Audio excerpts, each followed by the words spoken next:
నమస్కారం. వ్యూస్ ఛానల్కి స్వాగతం. రాముగారు, ఇవాళ మేము ఊరికి మామూలుగా ఏంటంటే మీతో చాలా సబ్జెక్ట్స్ డిస్కస్ చేయడం ఇష్టం, మిమ్మల్ని క్వశ్చన్ చేయటం కాదు. ఇక్కడ మనం జనరల్గా చాలా కాలం నుంచి వింటున్న పదాలు వరాలు, శాపాలు. కథలు చదివితే కూడా దశరథుడి కథ అవనివ్వండి, పాండురాజు కథ అవనివ్వండి, వాళ్ళు శాపాలు, లేదంటే కొంతమందికి వరాలు, భస్మాసురుడు లాంటి వాటికి వరాలు వచ్చి మనం నష్టపోయినవి అలా ఉన్నాయి. మీ ఒపీనియన్లో మీరు అసలు వరము శాపం అనేది ఉంటుందంటారా? ఉంటే అసలు అది వర్కౌట్ అవుతుందా? అంటే నా పాయింట్ అంటే ఫస్ట్ ఆఫ్ ఆల్ నేను దేవుణ్ణి నమ్మను. దేవుడితో సంబంధం లేదు, ఇది దేవుడితో. కానీ వరం శాపం అనేది మన కంట్రోల్ లేని ఒక పర్టిక్యులర్ ఎంటిటీ నుంచి మనకేదో వచ్చింది అనుకోండి. ఇప్పుడు విధి అనుకోండి, లేకపోతే లక్, లేకపోతే మన తలరాత, ఇవన్నీ కూడా ఎంతో కొంత కేటగిరీలో వస్తాయి కదా. అంటే నాకు అదృష్టం ఉంటే ఏదో వచ్చేసింది, నాకు ఒక లాభం.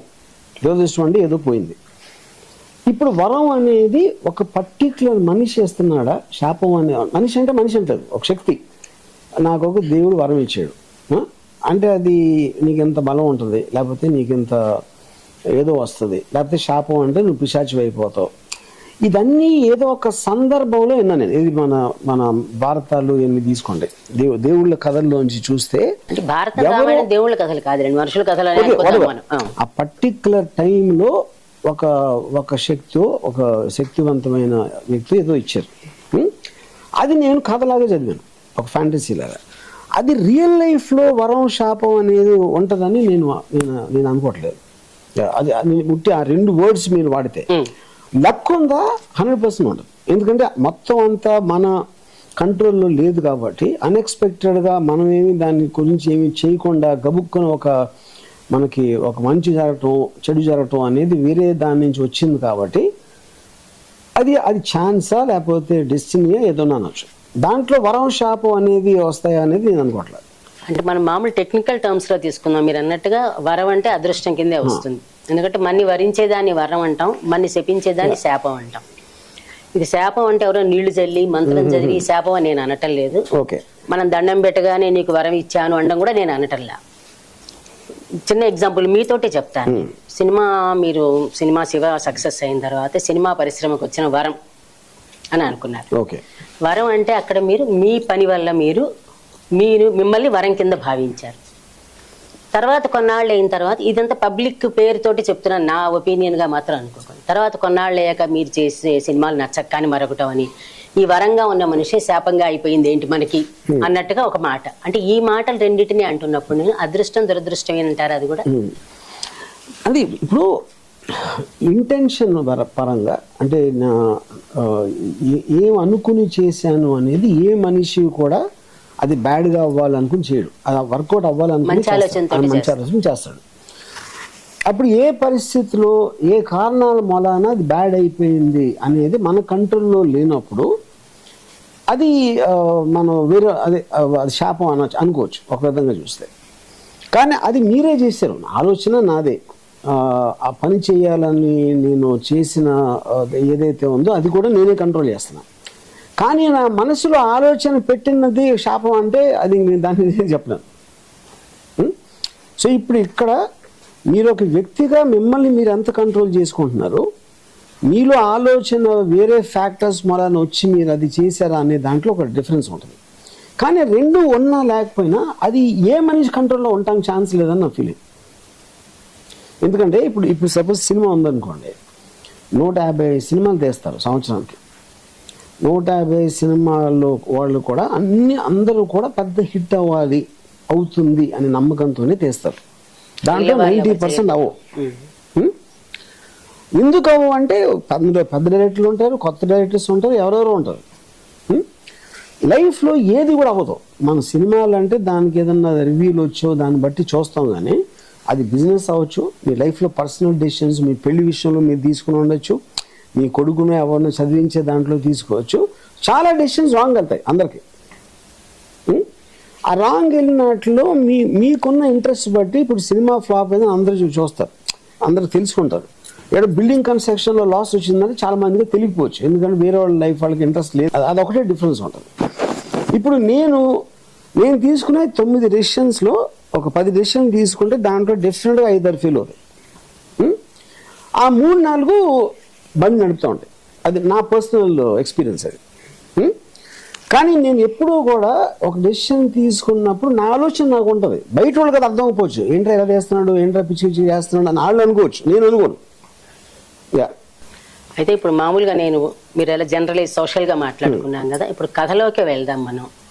మొట్టమొదటి రామాయణం కథ తీసుకుంటే దశరథుడికి శాపం వచ్చింది. అంటే దాన్ని మీరు ఎలా అనలైజ్ చేస్తారని అడిగింది. అందుకే కథ దశరథుడు అనేది మామూలుగా ఒక మనిషి, మన నాన్నలు ఎలాగో ఆయన నాన్న అనుకోండి, ఒక నాన్న ఆయన ఏదో వేటకెళ్ళాడు, పొరపాటు పడ్డాడు. మనం తప్పు చేసినట్టుగానే ఆయన కూడా పొరపాటున ఓ మనిషిని కొట్టాడు. ఆ మనిషి పోవడం వల్ల ఆ తండ్రి బాధపడ్డాడు. కాబట్టి నువ్వు కూడా నీ కొడుకు వలన, అంటే నీ కొడుకు ఎడబాటుతోటి మరణిస్తావని శపించాడు. దీన్ని మీరు జనరల్ సోషల్ పర్స్పెక్టివ్లో మీరు ఎలా అంటారు? కథనే అనుకుందాం అంటాను. అందుకని రాముడు దేవుడు, దశరథుడు తండ్రి ఇట్లా అంటే ఓ నాన్న ఓ కొడుకు అంతే.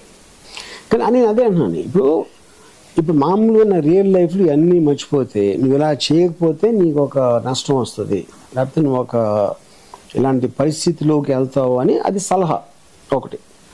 లేదా దానికి ఆల్రెడీ ఒక సైన్స్ ఉండి ఫిక్స్ అయిపోతే అది వేరు. ఇప్పుడు ఎలక్ట్రిక్ మీరు వైర్ తోలితే షాక్ కొడుతుంది, ఎందుకంటే దానికి ఉన్న నేచర్ అది. అప్పుడు మీరు ముట్టుకోకుండా ఉండటం అనేది మీదే. దానికి ఎవరో చెప్తారు, దాని జోలికి వెళ్ళొద్దు, మంటలోకి చెయ్యి పెట్టద్దు, కాలుతుంది అని చెప్తారు, ఎవడో పెట్టాడు. సో అలాగా ఇప్పుడు దశరథుడికి ఎగ్జాక్ట్గా ఏం చెప్పారు అని దానికి ఇలా చేస్తే ఇలా అవుతుంది అని చెప్తే, అది ప్రతిసారి మనం ఏమింటాం, మన కర్మ ఎక్కడే అనుభవిస్తాం, లేకపోతే మనం చేసిన దానికి ఫలం ఎక్కడే వస్తుంది, లేకపోతే అని చెప్తారు. కానీ అది నిజంగా అవుతుందా అవ్వదని నాకు తెలియదు. ఎందుకంటే నాకు తెలిసిన చాలామంది ఏమాత్రం అసలు వాళ్ళకి ఒక రిడెంప్షన్ లేని వాళ్ళు చాలా సక్సెస్ఫుల్ ఉన్నారు. నిజంగా చాలా టాలెంట్ ఉన్న వాళ్ళు ఒక్కొక్కసారి రారు పైకి. అప్పుడు ఎనీ మినిట్ వాళ్ళు ఎవరైతే అప్పుడు దశరథుడు అవ్వచ్చు, లేకపోతే నేను అవ్వచ్చు, ఎక్స్ అవ్వచ్చు, వై అవ్వచ్చు, వీళ్ళందరూ కూడా అప్పుడు వాళ్ళు ఇన్ఫ్లుయెన్స్ చేసిన ఫ్యాక్టర్స్ బట్టి డిసిషన్ తీసుకుంటారు. దాని రిజల్ట్ వచ్చిన తర్వాతే చూడు ఆ రోజు అది చేసావు కదా, అక్కడ నీకు ఇలాంటి ఫలం వచ్చింది, ఇప్పుడు నువ్వు అనుభవిస్తున్నావు అని అయిపోయిన తర్వాత చెప్తారు. ముందే చెప్తారు,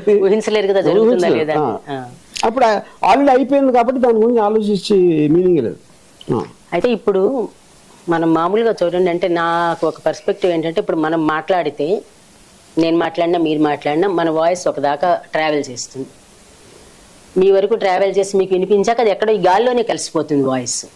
అయితే నేను అనుకునేది ఏంటంటే, ఇలా వెళ్ళిపోయిన మాటలని ఎక్కడో చోట ఉంటాయి, పోవు కదా ఎక్కడికి, పూర్తిగా పోవు. ఎంతమంది ఎన్ని మాటలు మాట్లాడినా గాల్లో తిరుగుతూ ఉంటాయి. ఒక్కొక్కసారి అవేమైనా రిఫ్లెక్ట్ అయ్యి వెనక్కి రావడం వల్లే వరము శాపం అనేవి సంభవిస్తాయంటారు. అంటే నాకు ఊరికి నేను మీతో డిస్కస్ చేయాలని అడుగుతున్నాను. అంటే దాని మూలాన అంటే అప్పుడు ఫైనల్ గా మీరు అన్నది రాంగ్ విషయం వచ్చి మీకు తగ్గుతుంది అంటున్నారు మీరు. అలా అంటారా? ఇప్పుడు నాది పాజిటివ్ థింకింగ్ అనుకోండి, సపోజ్ నేను పాజిటివ్ గా మాట్లాడాను, నేను మంచి జరగాలని కోరుకున్నాను అనుకున్నాను, అయిపోయింది. బయట మీతో మాట్లాడుతూ నాకు ఇలా మంచి జరగాలనుకున్నాను, ఓపెన్ గా మాట్లాడాను, ఈ మాటలన్నీ ట్రావెల్ చేసేసాయి ఎక్కడికెక్కడికో. కొంతకాలం అయిన తర్వాత అవే నాకు తిరిగి రావడం వల్ల నాకు మంచి జరుగుతుందా, అలాంటిది ఏమన్నా మనం అసలు ఊహించచ్చు అంటారా? అంటే దానికి కరెస్పాండింగ్ ఎగ్జాంపుల్స్ అది నాకు అనిపించలేదు. ఎందుకంటే మనం అయిపోయిన తర్వాత మనం ఇంకోటి ఏంటంటే, మంచి చెడు అనేది ఒక డిఫరెంట్గా ఉంటాయని అనుకోవట్లేదు. అదే పని కొంతమందికి మంచి పని అవుతుంది, ఇంకొంతమంది చెడ్డ పని అవుతుంది. అలాంటప్పుడు ఎవరి దృష్టిలో దీన్ని మాలు చేస్తున్నారు అనేది ఇంపార్టెంట్. అది ఎవరికి వాళ్ళకే అంటున్నానండి, అందుకని ఎవరి దృష్టిలో అని కాదు, నాది నాకే నేను అంటున్నాను. అప్పుడు నేను మంచి అనే దానికే నేను డెఫినేషన్ ఇవ్వలేనప్పుడు మీరు చెప్పింది ఎలా సమాధానం చెప్తాను? నాకు మంచి చెడు అనేది ఉంటాయని నేను నమ్మట్లేదు అసలు, ఫస్ట్ ఆఫ్ ఆల్.